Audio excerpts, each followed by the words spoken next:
The mountain cave sounds. I had always been drawn to the mountains near my hometown.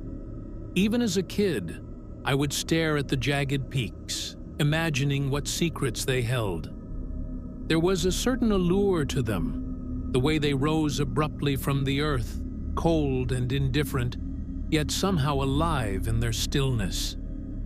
One evening, when the sun was just a fading orange smudge on the horizon, I decided to explore a trail I had never fully dared to follow.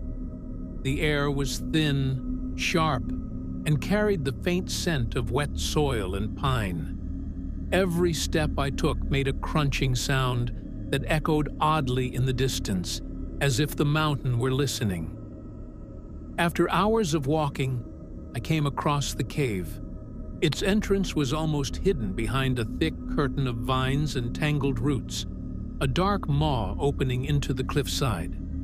A shiver ran down my spine, but I felt a pull, a mix of curiosity and something I couldn't name.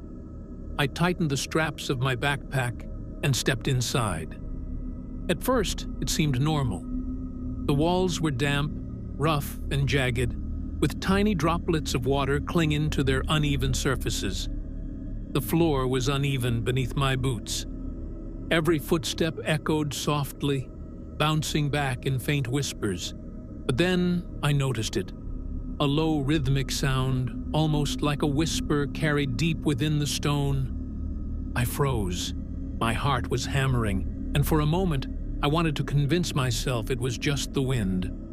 But the sound, it had a pattern, a deliberate cadence, like someone or something was breathing in time with me.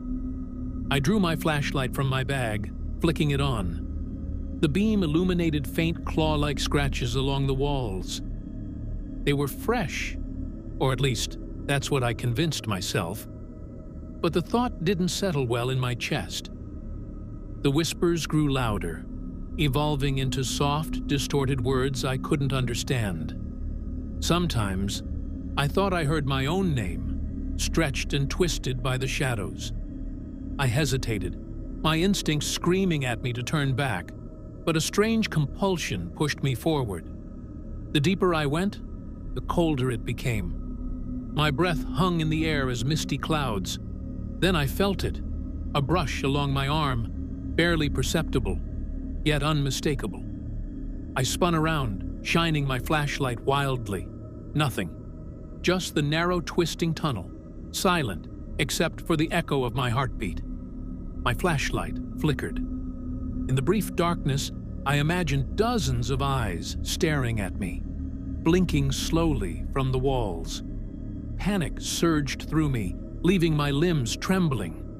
I stumbled further down the tunnel.